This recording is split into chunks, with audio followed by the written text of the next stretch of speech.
தமிழ்நாடு திரைப்பட இயக்குனர் சங்க தேர்தல் வந்து இப்போதான் போலிங் முடிஞ்சிருக்கு. செல்வமணி சார் இருந்து அந்த அலங்கரித்த அந்த பதவிக்கு அண்ணா போஸ்டா தலைவர் உதயகுமார் அவர்கள், ஆர்வி உதயகுமார் அவர்கள் வந்திருக்கிறாங்க. செயலாளராக பேரரசு அவர்கள் வந்திருக்கிறாங்க. பொருளாளராக நான் வந்து தேர்ந்தெடுக்கப்பட்டிருக்கேன். இருந்தாலும் மற்ற செயற்குழு உறுப்பினர்கள், இணைத் தலைவர்கள் இதெல்லாம் இந்த எலெக்ஷன் வந்து இப்போ நடந்து முடிஞ்சிருக்கு. ஓட்டு எண்ணிக்கை வந்து இன்றைக்கு இரவுக்குள்ள முடிஞ்சு அனௌன்ஸ்மெண்ட் வந்துடும். ஸோ இது வரைக்கும் இந்த புது வசந்தம் அணி சார்பாக போட்டிட்டு நாங்கள் ஜெயிச்சு இந்த கடந்த 2 ரெஜிம்லையுமே வந்து ரொம்ப நல்லபடியாக பண்ணியிருக்கோங்கிறது, அதிகமான வாக்குப்பதிவுகளை ரொம்ப அமைதியான முறையில் வந்து இங்கே அளித்த எங்களுடைய சங்க உறுப்பினர்களுடைய நடவடிக்கைகள் வந்து நல்லா தெரியுது. ஸோ இது வந்து மேன்மேலும் இயக்குனர் சங்கத்தை வேறொரு நிலைக்கு கொண்டு செல்லும் அப்படின்னு நான் நம்புறேன். ஜனநாயக முறைப்படி ஒரு அழகான தேர்தல் நடந்து முடிஞ்சிருக்கு. நன்றி. வணக்கம். நான் திரைப்பட இயக்குனர் எஸ்.ஆர். கோபாரன் பேசுறேன். தமிழ்நாடு திரைப்பட இயக்குனர் சங்கத்தினுடைய சங்கத்தின் தேர்தல் நடந்து நினைக்கிறோம். புது வசந்தம் அணி அப்படின்னு ஒரு RK. Selvamani sir, Vikraman sir ஆதரவு பெற்ற ஒரு அணி இருக்காங்க. அந்த அணியில நானும் ஒரு வேட்பாளராக இந்த முதல் முறையாக போட்டியிடுறேன் செயற்குழு உறுப்பினருக்கு. தேர்தலுக்கு முன்பு வந்து உதயகுமார் சார், பேரரசு சார் இவங்கெல்லாம் வந்து தலைவர், செயலாளர், பொருளாளருக்கு வந்து தேர்ந்தெடுக்கப்பட்டாங்க. இது செயற்குழு உறுப்பினர்களுக்கு மட்டும் போட்டி இருந்துச்சு. ஸோ அந்த தேர்தல் நடக்கிற இடத்துல நிற்கிறோம். இப்போ எலெக்ஷன் முடிஞ்சு ரிசல்ட்டுக்கு வந்து ஓட்டு எண்ணக்கூடிய அந்த இன்னும் சிறிது நேரத்துக்கு முன்பு அந்த டைம்ல நாங்கள் நிற்கிறோம். ரொம்ப ஆர்வமாக இருக்கு தீர்ப்பு என்னவா இருக்குன்னு சொல்லிட்டு. போட்டின்றது வந்து மிக குறுகிய அளவிலான ஒரு எதிர்ப்பாளர்கள் மட்டுமே இருந்தாங்க. ஒரு 4-5 பேர் தான் எதிர்த்து போட்டிட்டாங்க.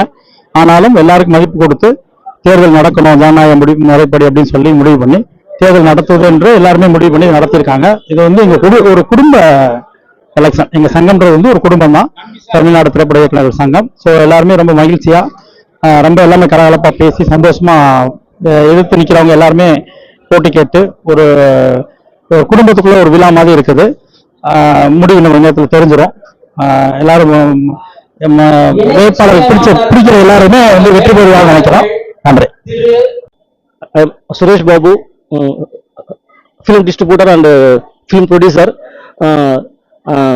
ஆர் உதயகுமார் வந்து இந்த டைரக்டர் சங்கத்தில் வந்து ஜெயிச்சதுக்கு ரொம்ப ரொம்ப சந்தோஷம். எனக்கு நான் ஒரு அம்மா வயசுல பிறக்கலாம் கூட எனக்கு ஒரு கூட பிறந்த அண்ணா மாதிரி எனக்கு அவரு அண்ணாவே எனக்கு.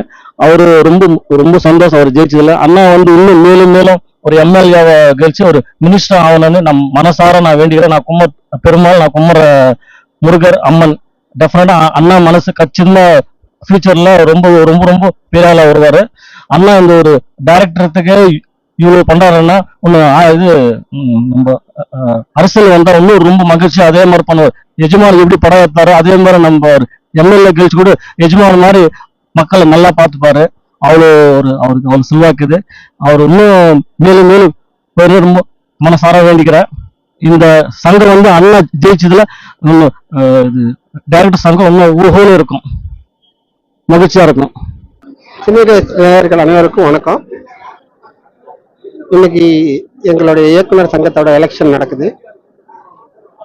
இந்த எலெக்ஷன் வந்து நடந்தே இருக்க வேண்டாம்ன்றது தான் என்னோட கருத்து. ஏன்னா நாங்கள் எல்லாருமே முன்னாடியே வந்து முன்மொழிந்தது அதே டீம் அப்படியே இருக்கட்டும் தான். இப்பயும் ஒன்றும் புதுசாக வரப்போறது இல்லை, அதே டீம் தான் வரப்போகுது. ஆல்ரெடி உதயகுமார், பேரரசு, சரண் அவங்கெல்லாம் வந்து போட்டி இல்லாமல் தேர்ந்தெடுக்கப்பட்டாங்க. துணைத் தலைவருக்கு அரவிந்தராஜும் கே.எஸ். ரவிக்குமாரும் தேர்ந்தெடுக்கப்பட்டாங்க. இப்படி எல்லாருமே வந்து நாங்கள் முன்னாடியே பேசின விஷயங்கள் தான் நடந்துகிட்டு இருக்குது. நான் வந்து ஏஆர் ரமேஷ், தாயகம், இண்டிபெண்டன்ஸ் டே போன்ற படங்களை இயக்குனவன். நிறைய டெலிவிஷன் சீரியல்களும் பண்ணியிருக்கேன், நீங்க பார்த்துருக்கலாம். சமீப காலத்துல நிறைய டிவி சீரியல்ஸ் தான் பண்ணினேன். மறுபடியும் படம் பண்ண போறேன். வெகு விரைவில் படம் பண்ணுவேன். நன்றி. சினிரேஸ் நேயர்களுக்கு என் அன்பு வணக்கங்கள். நான் ஊமை விழிகள் படத்தோட இயக்குனர் டைரக்டர் அரவிந்த்ராஜ். ஊமை விழிகள், உழவன் மகன், செந்தூர பூவே, தாய்நாடு, கருப்பு நிலா, சத்யாவாக்குன்னு நிறைய படங்கள் இயக்கியிருக்கேன். இன்னைக்கு வந்து நம்ம தமிழ்நாடு திரைப்பட இயக்குநர்கள் சங்கத்தின் தேர்தல் வந்து வெகு சிறப்பா நடந்து இப்பதான் வந்து ஓட்டுப்பதிவு முடிஞ்சிருக்கு, நிறைவடைஞ்சிருக்கு. காலையில இருந்து எல்லாருமே வந்து ரொம்ப சுறுசுறுப்பா இந்த தேர்தலுக்கு வந்து கலந்துக்கிட்டு வாக்களித்ததுக்கு முதல்கண் எங்களுடைய நன்றிகளை தெரிவித்துக் கொள்கிறோம். நான் எங்க சங்கத்துல வந்து துணைத் தலைவரா போட்டி இல்லாமல் தேர்ந்தெடுக்கப்பட்டிருக்கிறேன். அதற்கும் நமது சங்க உறுப்பினர் அனைவருக்கும் எங்களுடைய நன்றியை தெரிவித்துக் கொள்கின்றோம். திரு விக்ரமன் சார், திரு ஆர்.கே. செல்வமணி அவர்களுடைய ஆசியினால் அவர்களால் ஆரம்பிக்கப்பட்டு இன்று வரையில் சிறப்பாக செயல்பட்டு கொண்டிருக்கும் புது வசந்தம் அணி நிச்சயமாக இந்த தேர்தலிலே மிகப்பெரிய வெற்றியை சந்திக்கும் என்பதில் எந்த மாற்று கருத்தும் இல்லை. இந்த 2 ஆண்டுகளும் நிச்சயமாக சங்க உறுப்பினர்களுக்கு மிகச்சிறந்த ஆண்டுகளாக அமையும். எல்லோருக்கும் என்னுடைய அன்பு வணக்கங்கள். இப்ப நான் வந்து நம்ம பசும்பொன் தெய்வம் ஸ்ரீ முத்துராமலிங்க தேவர் அவர்களுடைய வாழ்க்கை வரலாற்றை திரைப்படமாக இயக்கி முடித்து இருக்கிறேன். இது ஒரு மாறுபட்ட கதையமைப்போடு கூடிய படம். அதாவது தேவருடைய வரலாறு என்பது இன்றைய காலகட்டத்தில் இருக்கக்கூடிய இளைஞர்களுக்கு அவர்கள் தெரிந்து கொள்ள வேண்டிய ஒரு மிக முக்கியமான ஒரு வரலாறு. இப்படியும் ஒரு மனிதன் வாழ்ந்தானா, ஒரு மனிதன் நல்லவனாகவே வாழ்ந்து மனிதனாக பிறந்து தலைவனாக வளர்ந்து தெய்வமாகவே மாறிவிட்டார். சித்தராக வாழ்ந்து தெய்வமாகவே மாறிவிட்டார் பசும்பொன் முத்துராமலிங்க தேவர் அவர்கள்.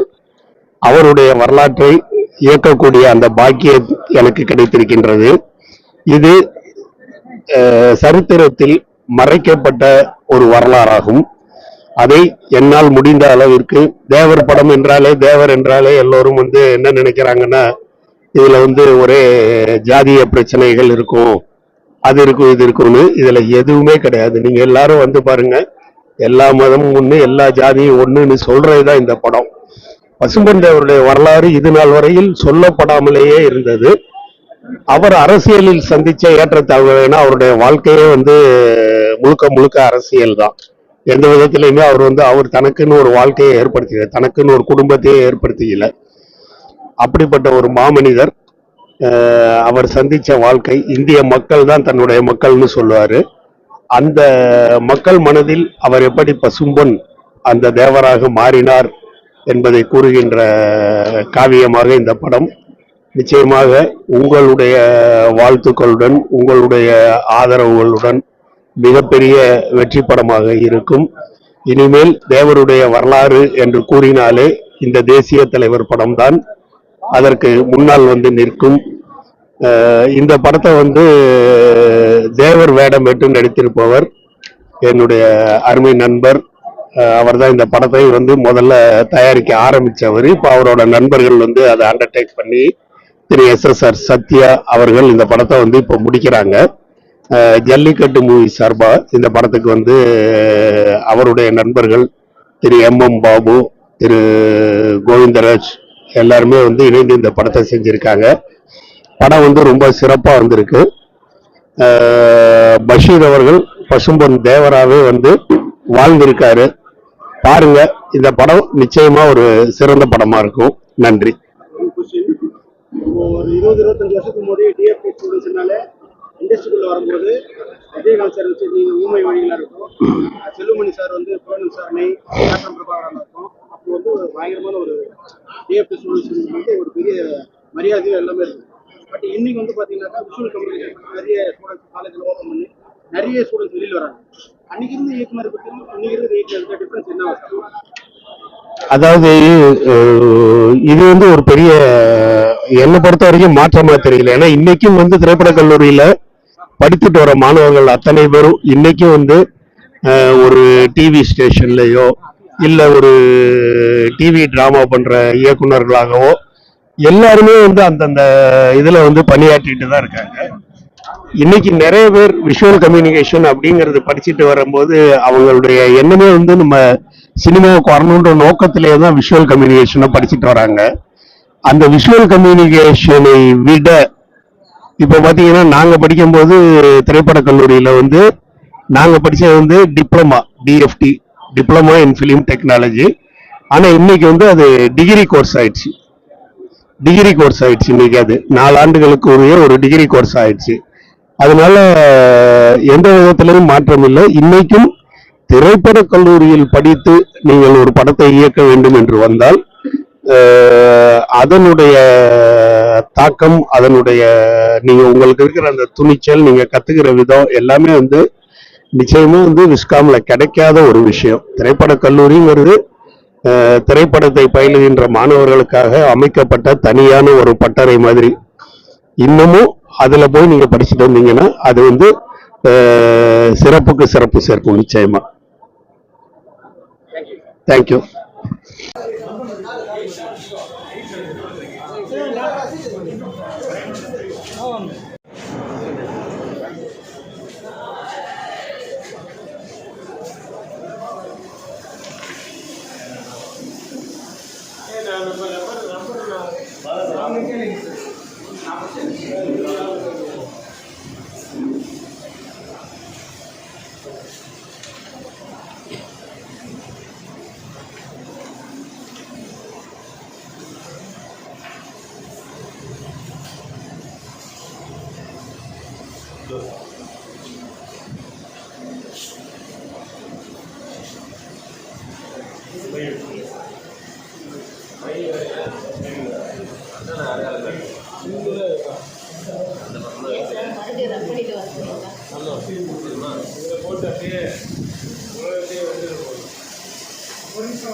எல்லாருக்கும் வணக்கம். இன்னைக்கு இயக்குநர்கள் சங்க தேர்தலில் ஆல்ரெடி அன்னபோஸ்ட் எலெக்ட் ஆன எல்லாருக்கும் என்னுடைய வாழ்த்துக்கள். இப்போ மற்ற போஸ்ட்ல நிற்கிறவங்க எல்லாருக்குமே வெற்றி பெறணுங்கிறத நான் வந்து வாழ்த்துறேன். எலெக்ஷன் நல்லபடியாக நடக்கும். Thank you very much.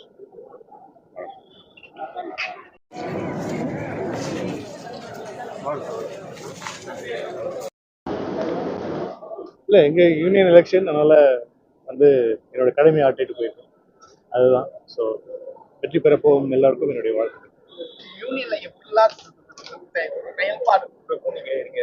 நல்லபடியாக எல்லாருக்கும் உதவுற மாதிரி இருக்கணும். எல்லாருக்கும் ஏன்னா எல்லா யூனியனும் பயங்கர ஸ்ட்ராங்காக இருக்காங்க. ஸோ இந்த டைம் வந்து நம்ம யூனியனும் பயங்கர ஸ்ட்ராங்காக இருக்கணும்.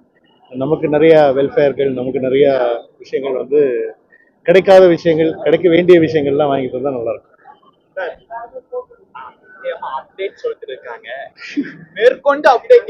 ஷூட்டிங் ஆக்சுவலி ரொம்ப சீக்கிரம் வரணும். அதுக்கான ஒர்க்குகள் போயிட்டு இருக்கு. கண்டிப்பா வந்து ஒரு 1 வீக்குள்ள வந்துரும்னு நினைக்கிறேன். 1 வீக். ஆங்கிலத்துல வந்து மாசான ஹீரோக்கள் வந்து வைக்கிறாங்க. இப்ப அலசாரும் வந்து குட் பேட்னு வைக்கிறாங்க. சோ இத பத்தி உங்களுக்கு இல்ல, இப்போ என்னன்னா வந்து எல்லாமே வந்து எல்லா மொழி சேர்ந்தவங்களுக்கும் சார்ந்தவங்களுக்கும் வந்து போய் சேரணும். பெரிய படங்கள்ல எல்லா லாங்குவேஜ்லையும் ரிலீஸ் பண்றதுனால ஒரே டைட்டிலா இருந்துச்சுன்னா எல்லாருக்கிட்டையும் ஈஸியா இருக்கும் அப்படிங்கிறது தான். இப்போ KGF அப்படின்னு சொல்லி இங்கிலீஷ்ல எதுக்கு வைக்கிறாங்க? அவங்க கோலார் தங்க சுரங்கம்னு வச்சிருக்கலாங்க, வைக்க மாட்டாங்க. ஏன்னா வந்து எல்லா மொழி சம்பந்தப்பட்டவங்களுக்கும் வந்து அது போய் ரீச் ஆகணுங்கிறது தான். அதனாலதான் படத்துல லைட்டா பேசியிருக்காங்கன்னு சொல்றேன். அது நீங்க படம் பாருங்க. படம் பார்த்து தான் நீங்க தெரிஞ்சுக்க போறீங்க. பேச அது எதுவுமே நான் சொல்ல மாட்டேன். எதுவுமே சொல்ல மாட்டேன். நீங்க படம் பார்த்து தெரிஞ்சுக்கலாம். தேங்க்யூ.